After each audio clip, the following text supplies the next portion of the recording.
Assalamualaikum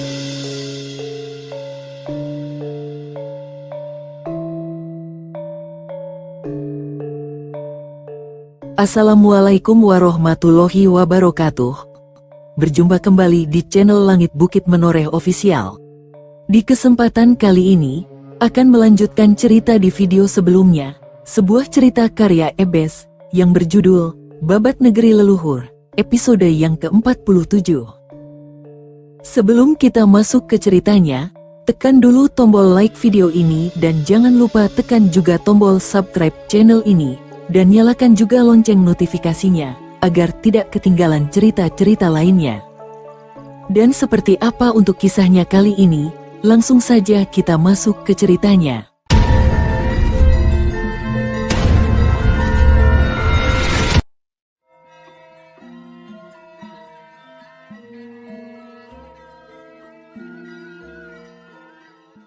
Ada apa Kakang? Tidak biasanya Kakang seperti ini, tanya Panji Watugunung saat mereka sudah duduk berdua. Warigalit menghela nafas panjang sebelum berkata, "Sebenarnya aku malu untuk bertanya padamu adik, tapi aku tidak punya teman lagi untuk ku ajak bicara." "Bicara saja Kakang, mungkin aku bisa mencarikan pemecahan masalah yang Kakang hadapi saat ini." Panji Watugunung semakin penasaran.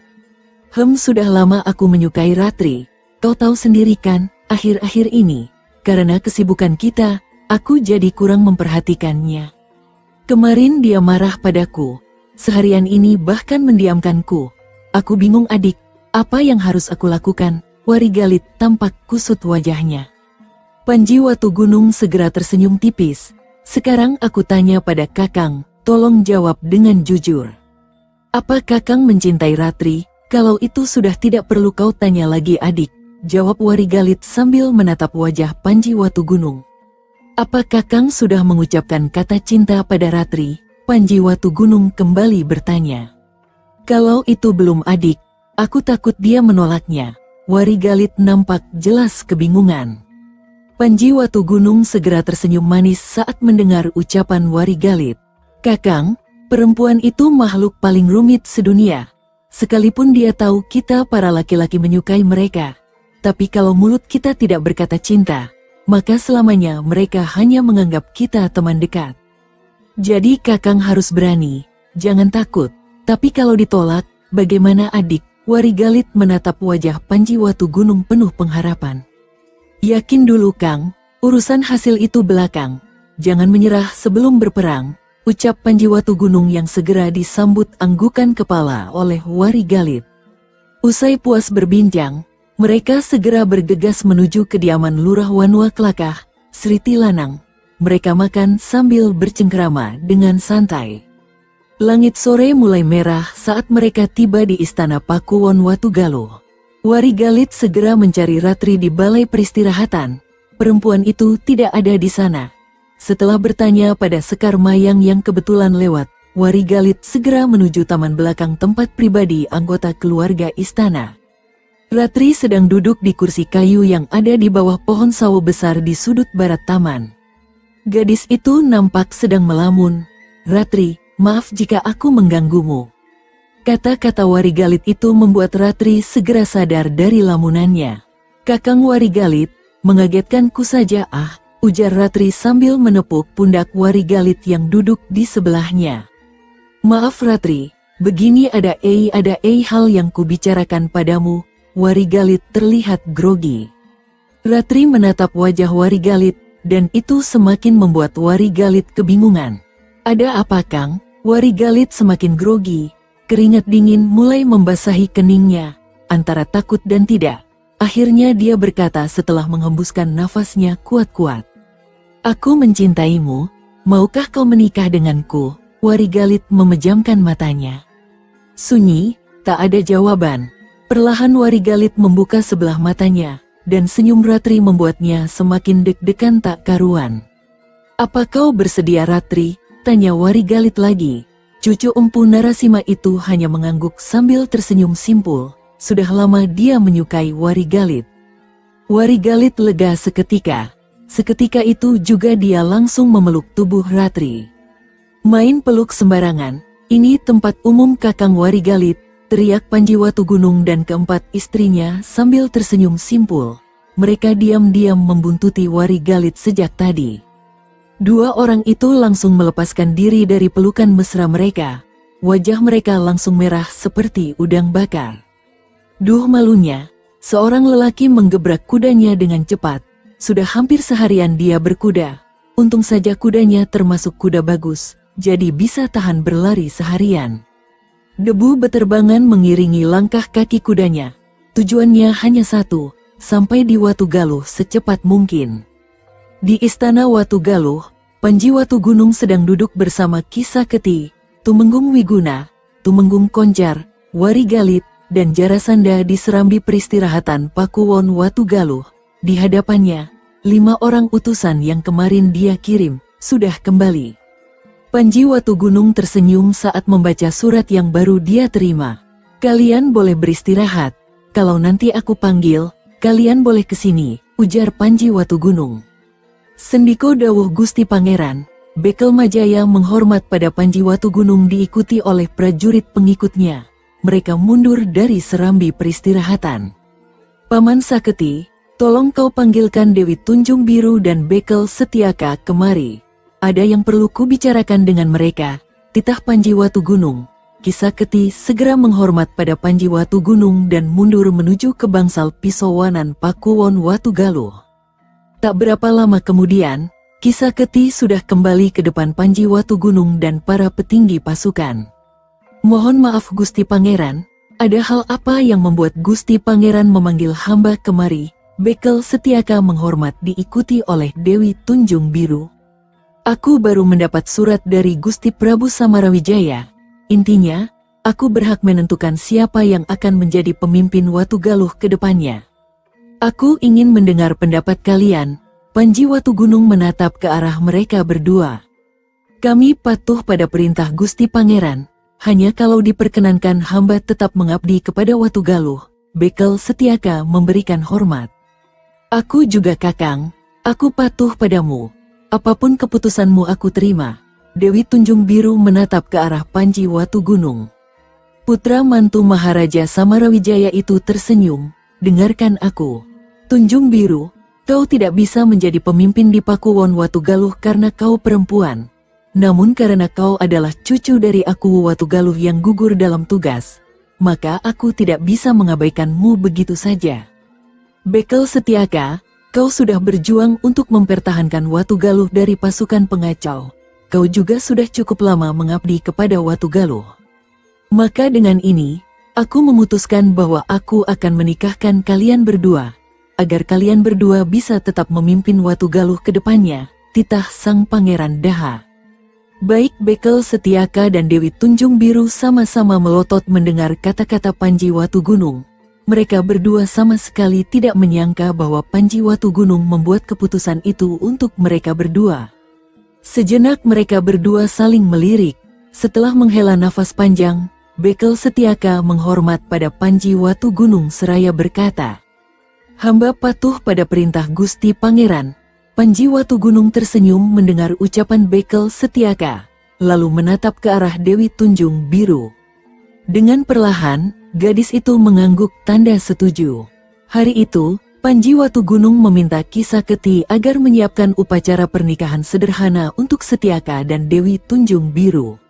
Karena masih suasana tegang, mereka hanya memanggil begawan Sulapaksi dari Kelakah untuk menikahkan mereka. Upacara pernikahan sederhana ini berlangsung sakral dan hikmat, meski terpaut usia agak jauh, tapi tidak menghalangi jalan penyatuan dua orang calon pemimpin Watu Galuh. Aroma wangi setanggi dan kemenyan memenuhi seluruh bangsal timur Pakuwon Watu Galuh yang menjadi tempat pelaksanaan acara ini. Sekar Mayang, Dewi Srimpi, dan Ratna Pitaloka nampak senyum-senyum sendiri. Ah, akhirnya gadis bodoh itu menikah juga. Kedepannya dia tidak lagi mengejar Kakang Watu Gunung, ujar Sekar Mayang yang disambut anggukan kepala dari Dewi Srimpi dan Ratna Pitaloka. Mereka tentu saja tidak ingin berbagi cinta suami mereka lagi. Selepas tengah hari, Ludaka berlari ke arah Panji Watu Gunung yang masih mengikuti upacara pernikahan Bekel Setiaka dan Dewi Tunjung Biru. Mohon maaf mengganggu Gusti Pangeran, ada sesuatu yang perlu Gusti Pangeran lihat, Ludaka memberikan hormat. Panji Watu Gunung mengerti. Segera dia berdiri keluar dari tempat upacara mengikuti langkah Ludaka. Mereka berdua segera menuju ke arah pintu gerbang Istana Pakuwon Watugaluh. Seorang prajurit penjaga gerbang sedang memberikan air pada seorang lelaki muda. Nampak jelas raut wajah lelah pada lelaki itu. Begitu Panji Watu Gunung dan Ludaka datang, buru-buru laki-laki itu menghormat pada mereka. Ini adalah telik sandi yang hamba kirim ke perbatasan Selo Ageng Gusti Pangeran, ujar Ludaka. Apa yang membawamu kemari, telik sandi? Panji Watu Gunung menatap ke arah sang telik sandi.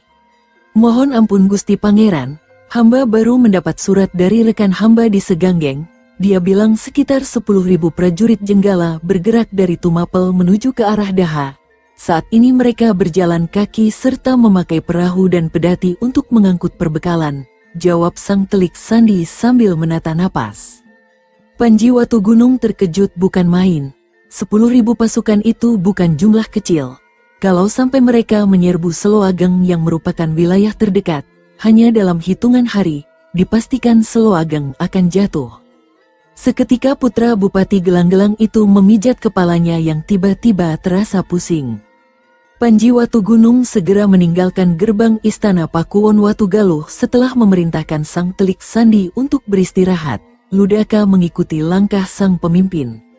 Upacara pernikahan sudah selesai. Panji Watu Gunung langsung ke bangsal peristirahatan dan memerintahkan kepada Ludaka untuk memanggil semua perwira tinggi prajurit untuk menghadapnya. Tumenggung Adiguna, Tumenggung Wiguna, Tumenggung Koncar, Kisaketi, Warigalit, Jarasanda, Ludaka, Jarasanda dan Rajekwesi sudah berkumpul di serambi balai peristirahatan. Landung dan Gumbrek setengah berlari menuju balai peristirahatan. Tubuh Tambun Gumbrek sampai ngos-ngosan ke arah serambi balai peristirahatan. Mereka berdua langsung menghormat pada Panji Watu Gunung dan segera duduk bersila. Aku baru mendapat berita penting. Ada sekitar 10.000 prajurit Jenggala mulai bergerak menuju ke Panjalu lewat Tumapel, ujar Panji Watu Gunung memulai pembicaraan. Semua orang terkejut mendengar ucapan Panji Watu Gunung. Ini berita penting Gusti Pangeran. Jangan-jangan mereka berniat menyerang Daha dari sana. Tumenggung Adiguna mengelus jenggotnya. Kita tidak boleh gegabah dalam bertindak Tumenggung Adiguna. Jangan sampai kita ceroboh. Gumbrek, kemasi perbekalan dan perlengkapan pasukan Garuda Panjalu. Setelah selesai, segera laporkan ke aku, titah Panji Watu Gunung pada Gumbrek, bekel prajurit perbekalan. Siap Gusti Pangeran. Gumbrek menyembah dan mundur dari serambi peristirahatan. Jarasanda, kumpulkan semua prajurit Garuda Panjalu di alun-alun Pakuwon Watugaluh. Panji Watu Gunung menatap ke arah Jarasanda. Sendiko dawuh Gusti Pangeran. Jarasanda menghormat pada Panji Watu Gunung dan segera meninggalkan tempat itu. Tumenggung Wiguna, aku minta kau ke Daha. Laporkan masalah ini pada Senopati Ganggadara. Apapun keputusan dari dia, kau harus datang ke Selo Ageng. Aku tunggu kedatanganmu di sana. Bawa bekel Majaya untuk mengiringi perjalananmu. Mendengar titah sang Pangeran Daha, Tumenggung Wiguna segera menyembah dan segera bergegas mencari bekel Majaya untuk berangkat ke Daha. Kita tidak boleh membuang waktu. 10.000 prajurit Jenggala bukan perkara remeh. Tumenggung Adiguna, Tumenggung Koncar, apa kalian bersedia membantuku menahan pasukan Jenggala di Selo Ageng? Panji Watu Gunung menatap ke arah dua tumenggung itu. Kami adalah abdi Daha. Menghadang prajurit Jenggala adalah kewajiban kami. Mohon kami diikut sertakan dalam masalah ini Gusti Pangeran. Tumenggung Adiguna menghormat pada Panji Watu Gunung diikuti oleh Tumenggung Koncar. Setelah semuanya melapor kesiapan mereka, hari itu juga Panji Watu Gunung memimpin pasukan Daha meninggalkan Istana Pakuwon Watugaluh. Akuwubaru Watugaluh, Setiaka dan Dewi Tunjung Biru mengantar kepergian Panji Watu Gunung dan pasukannya sampai di gerbang Istana Pakuwon Watugaluh. Panji Watu Gunung diapit Ayu Galuh dan ketiga selirnya memimpin di depan. Jumlah pasukan mereka kini tinggal 1.300 orang, bergerak cepat menuju ke Selo Ageng. Setelah melewati Pakuwon Kunjang, menjelang malam mereka sudah sampai di markas pasukan Garuda Panjalu di Sanggur. Rakai Sanga dan Marakeh menyambut kedatangan Panji Watugunung dan pasukannya di gerbang markas. Juminten yang mendengar Gumbrek datang langsung sumringah, walaupun Gumbrek suka seenaknya sendiri, tapi pada dasarnya dia orang baik. "Kang Gumbrek, kau kembali," teriak si Juminten sambil berlari menuju ke arah pria tambun itu. "Iya Dek Jum, aku datang untukmu." Gumbrek langsung melompat turun dari kudanya. Si Jum begitu senang, perempuan manis dari Wanua Kelakah itu tersenyum bahagia. Saat Gumbrek hendak memeluk Juminten, Ludaka yang baru turun dari kuda langsung menyambar kerah baju Gumbrek dari belakang. Tentu saja gerakan Gumbrek langsung terhenti seketika. Dah apaan sih lu?" Gumbrek mendelik pada Ludaka. "Kau ingat perkataan Gusti Pangeran Panji Watugunung saat di Kunjang tadi?" Ludaka mengingatkan Gumbrek. "Ya ingat lu, kalau sampai markas bekel prajurit harus segera melaporkan anak buahnya ke serambi utama markas," ujar Gumbrek penuh percaya diri. "Lah sekarang ini kamu mau apa?" Ludaka mendelik seram. Ia memeluk Dek Jum Tulu. "Aku kangen kan, sudah lama tidak bertemu." Gumbrek masih juga ngeyel. "Kau mau dipindah jadi tukang bersih-bersih kandang kuda sama Gusti Panji?" ancam Ludaka sambil menarik tangan Gumbrek menuju ke serambi utama markas untuk melapor. "Apes banget sih, pengen mesra dikit saja sudah diganggu si kampret Ludaka," gerutu Gumbrek dalam hati. "Dek Jum, tunggu aku Dek." Malam itu semua perwira tinggi prajurit Panji Watugunung berkumpul di serambi utama. Selain membahas persiapan, juga menerima laporan dari Marakeh dan Rakai Sanga. "Mohon ampun Gusti Pangeran, prajurit bantuan dari Kadipaten Seloageng dan Gelang-Gelang, semuanya berkumpul di Istana Pakuwon Sengkapura. Menurut berita, mereka dipimpin Tumenggung Gati dan Tumenggung Sancaka. Apa langkah kita selanjutnya?" Marakeh menghormat pada Panji Watugunung. Bukankah kau dari Sengkapura, Marakeh?" tanya Panji Watugunung segera. "Benar sekali Gusti Pangeran, hamba memang dari Sengkapura," jawab Marakeh kemudian. "Baiklah, malam ini Kakang Warigalit temani aku dan Paman Saketi ke Pakuwon Sengkapura. Marakeh, kau tunjukkan jalan tercepat, yang lain, tingkatkan penjagaan di markas dan sekitarnya. Kalau ada apa-apa, Tumenggung Adiguna yang memutuskan," ujar Panji Watugunung. Semua orang segera menghormat dan mundur dari serambi utama markas pasukan Garuda Panjalu. Panji Watugunung, Warigalit, Kisaketi dan Marakeh segera melompat ke atas kuda mereka masing-masing dan menggebrak kuda mereka menuju Istana Pakuwon Sengkapura. Bulan mendekati purnama menemani perjalanan mereka. Setelah melewati Wanua Sanggur, mereka terus memacu kuda mereka menuju ke timur. Di hutan kecil sebelum memasuki kota Pakuwon, tiba-tiba kuda mereka meringkik keras. "Ada apa ini? Kenapa kuda-kuda ini tiba-tiba berhenti? Sepertinya ada yang menakuti mereka," ujar Warigalit seraya menepuk punggung kudanya agar tenang. "Benar Kakang, coba perhatikan itu yang ada di depan kita." Panji Watugunung menunjuk ke arah jalan di depan mereka. Puluhan bayangan hitam bermunculan dari balik gelapnya malam. "Rupanya beberapa orang sudah bosan hidup," ujar Kisaketi sambil mendelik tajam ke arah bayangan hitam yang mulai mengepung mereka. Hahaha, suara tawa keras dari arah depan, membuat Panji Watugunung dan ketiga pengawalnya menatap ke sana. "Kalian memasuki wilayah kekuasaanku, yang lewat harus bayar pajak. Serahkan harta kalian, kalau tidak," teriak seorang bayangan hitam yang bertubuh gempal. "Kalau tidak apa," Marakeh mulai gusar, "akan kucabut nyawa kalian semua," ancam si bayangan hitam itu sambil menyeringai lebar. Meski dalam kondisi suram akibat malam, namun kelihatan bahwa si pemimpin kelompok itu seorang lelaki paruh baya berkumis tebal dengan wajah jelek. "Coba saja kalau kalian bisa," Kisaketi geram, "kurang ajar. Ketek-ketek, bunuh mereka semua," teriak si pemimpin kelompok rampok itu. 6 bayangan hitam di depan melesat cepat sambil mengayunkan pedang mereka.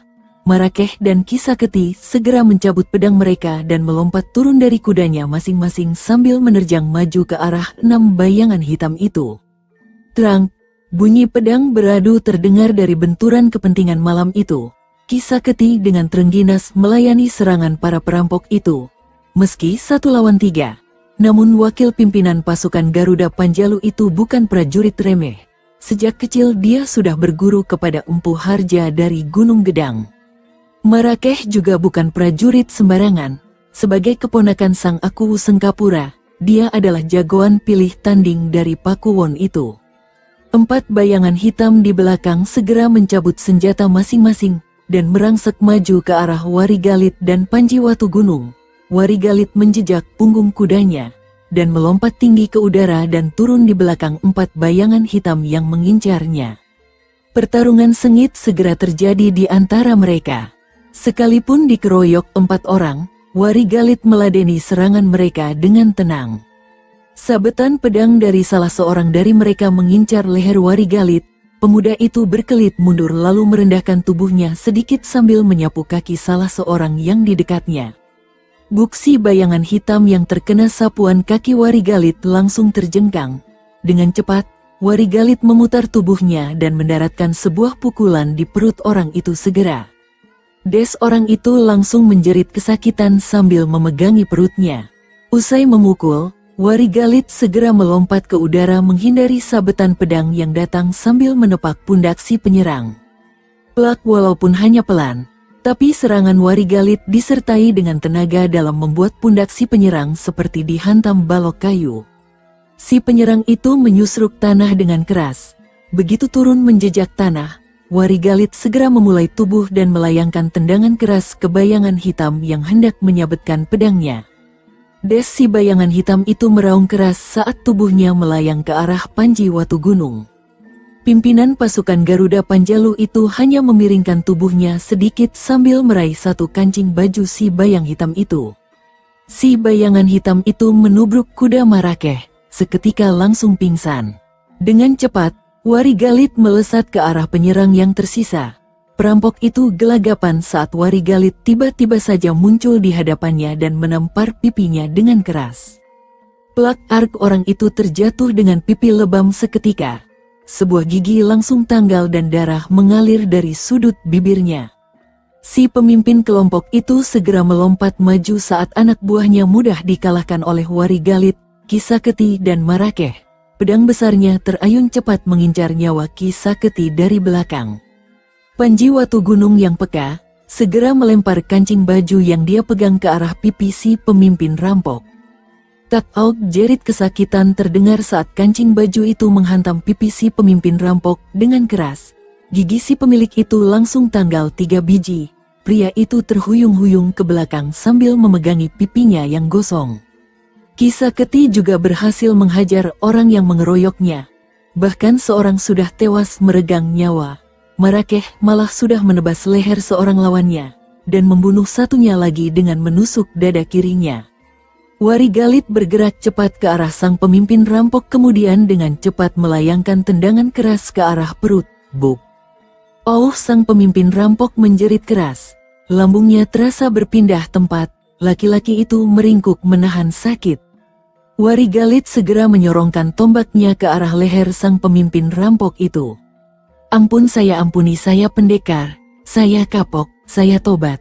Saya janji tidak akan merampok lagi. Sang pemimpin rampok menghibah ketakutan.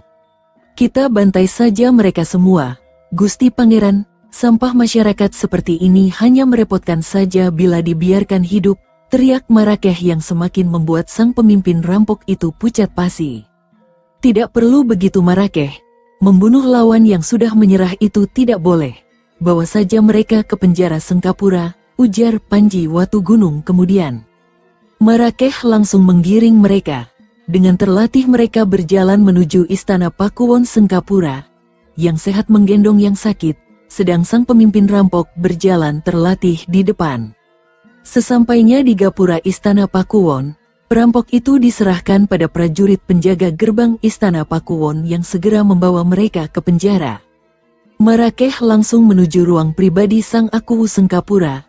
Rakeh Sempu yang juga merupakan paman Marakeh, Panji Watu Gunung, Kisaketi dan Wari Galit menunggu di balai Pisowanan Pakuwon Sengkapura.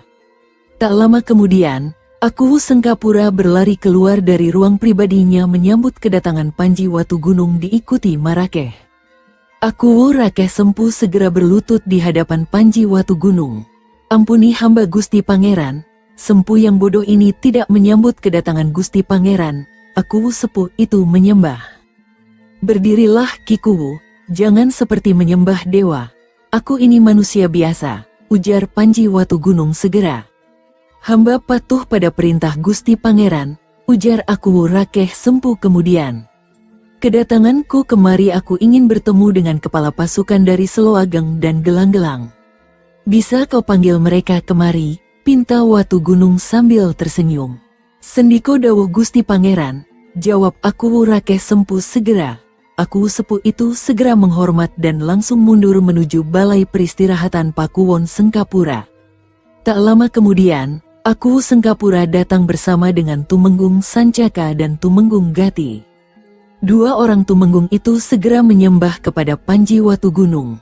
Mereka kemudian duduk bersila di lantai bangsal Pisowanan Pakuwon Sengkapura bersama Kisaketi, Wari Galit, dan Marakeh. Maaf aku mengganggu waktu istirahat Paman Tumenggung semua.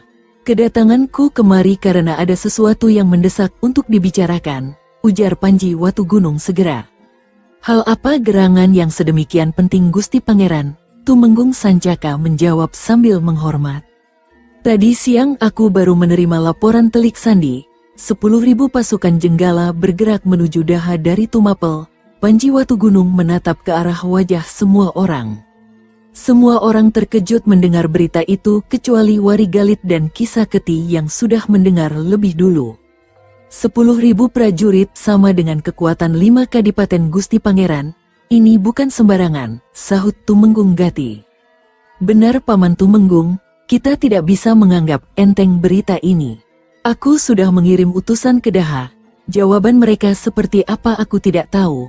Yang jelas kita harus menyiapkan diri sebaik-baiknya, ujar Panji Watu Gunung sambil menghela nafas panjang. Lalu apa langkah kita selanjutnya Gusti Pangeran? Tanya Tumenggung Sancaka kemudian. Aku memiliki prajurit sebanyak 1.300 orang, dengan 200 prajurit pemanah. Niatku adalah kita bersiap di perbatasan Kali Aksa, dari Pakuwon Bedander sampai Pakuwon Ganter. Menurut berita, mereka berjalan kaki, sebagian kecil menaiki perahu. Berarti mereka menempuh rute Sungai Brantas. Kita bisa mencegah mereka masuk ke Kadipaten Seloageng dari 2 rute, darat dan air. Apakah kalian bersedia membantuku? Panji Watu Gunung menatap ke arah 2 pimpinan pasukan itu.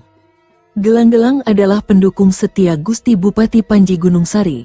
Sudah barang tentu kami akan mengikuti perintah Gusti Pangeran Panji Watu Gunung. Tumenggung Sancaka menghormat. Gusti Pangeran Panji Watu Gunung adalah menantu Adipati Seloageng. Mati pun kami rela jika mengikuti junjungan kami. Tumenggung Gati tersenyum tipis. Terima kasih atas dukungannya Paman Tumenggung sekalian. Besok pagi kita berangkat ke Seloageng, titah sang Pangeran Daha. Malam itu, Panji Watu Gunung dan ketiga pengawalnya kembali ke markas pasukan Garuda Panjalu di Sanggur setelah mendengar kesanggupan 2 kepala pasukan itu. Pagi menjelang tiba, pasukan Garuda Panjalu dan Anjuk Ladang bergerak menuju ke Seloageng setelah bunyi trompet tanduk kerbau melengking tinggi. Di tengah jalan, pasukan Gelang-Gelang dan Seloageng bergabung. Jumlah mereka kini mencapai 3.300 prajurit. Mereka siap menghadang pasukan Jenggala di perbatasan Panjalu dan Jenggala. Ratna Pitaloka yang berkuda di sebelah Panji Watu Gunung, lantas bertanya, "Kita berhenti di mana Kakang Watu Gunung?" Sambil terus menepak punggung kudanya, Panji Watu Gunung menjawab, "Kita berhenti di Bedander." Sesampainya di kota Pakuwon Bedander, Panji Watu Gunung dan pasukannya memasuki istana Pakuwon. Sang Akuwu Bedander, Sindupati, menyambut kedatangan mereka. "Selamat datang di Pakuwon Bedander Gusti Pangeran." Sindupati menyambut kedatangan Gusti Pangeran. Sindupati berjongkok dan menyembah kepada Panji Watu Gunung. Berdirilah aku Sindupati, aku bukan dewa, jangan berlaku seperti itu, ujar Panji Watugunung segera. Hamba mengerti Gusti, apa ada hal yang perlu dibicarakan Gusti Pangeran? Sindupati menatap wajah Panji Watugunung segera. Apa kau tidak mempersilakan kami masuk? Panji Watugunung tersenyum. Dia tahu Sindupati pasti kaget melihat kedatangan prajurit dalam jumlah besar itu dan melupakan sopan santun dan tata krama bangsawan. Ah, hamba lupa. Mari silahkan masuk dulu ke dalam Gusti Pangeran. Maafkan kebodohan Sindupati, aku Bedandar itu membungkukkan badannya. Panji Watugunung diikuti 4 istrinya, Warigalit, Ratri, Kisaketi, semua bekal prajurit Garuda Panjalu, Tumenggung Adiguna, Tumenggung Konjar, Tumenggung Gati dan Tumenggung Sanjaka masuk ke istana Pakuwon Bedandar. Mereka segera duduk bersila di lantai bangsal pisauanan Pakuwon Bedandar. Sindupati, akan kujelaskan situasi yang akan terjadi. 10.000 pasukan Jenggala sedang menuju kemari. Aku ingin meminta bantuanmu untuk menjadikan istana Pakuwon Bedandar sebagai pusat persiapan melawan penyerbuan Jenggala, ujar Panji Watugunung segera. Aku Sindupati langsung pucat mendengar ucapan Panji Watugunung tentang 10.000 prajurit Jenggala itu. Sebagai Pakuwon di perbatasan, sudah barang tentu daerahnya akan menjadi wilayah pertama yang dilewati oleh musuh. Apa kau keberatan aku Sindupati? Panji Watugunung memandang wajah Sindupati yang pucat. Hamba sama sekali tidak keberatan jika Gusti Pangeran menginginkan demikian.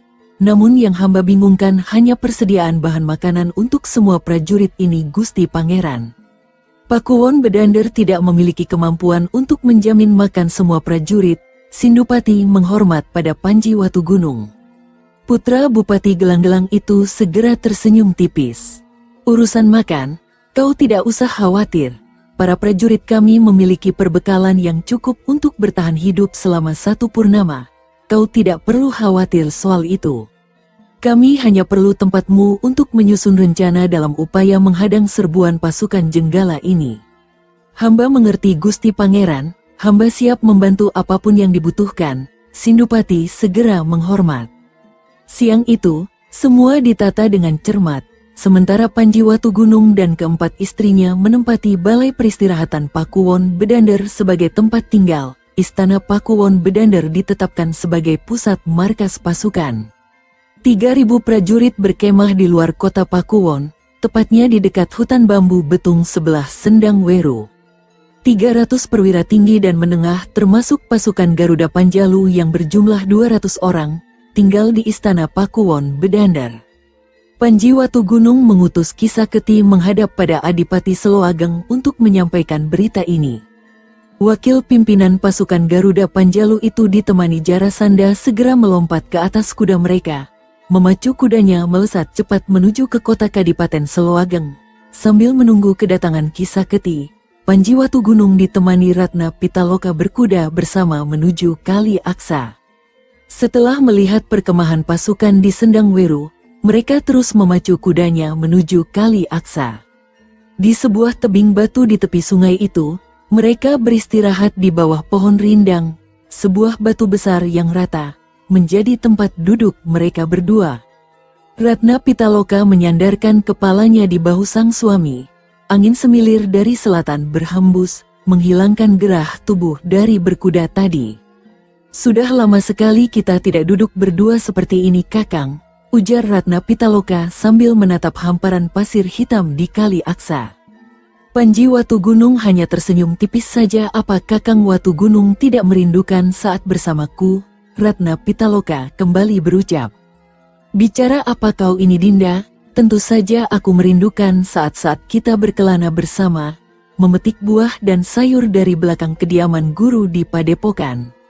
Berburu ayam hutan bersama, itu saat paling damai dalam hidupku. Ucapan Panji Watugunung segera membuat Ratna Pitaloka tersenyum manis. Dulu saat masih di Padepokan, kemanapun mereka selalu berdua. Walaupun ada gangguan dari Sekar Mayang, tapi mereka tetap bersama. Ratna Pitaloka segera menoleh ke arah Panji Watugunung, dan segera mencium bibir sang putra Bupati Gelang-Gelang itu dengan cepat, nakal, mencari kesempatan dalam kesempitan. ujar Panji Watugunung sambil tersenyum penuh arti.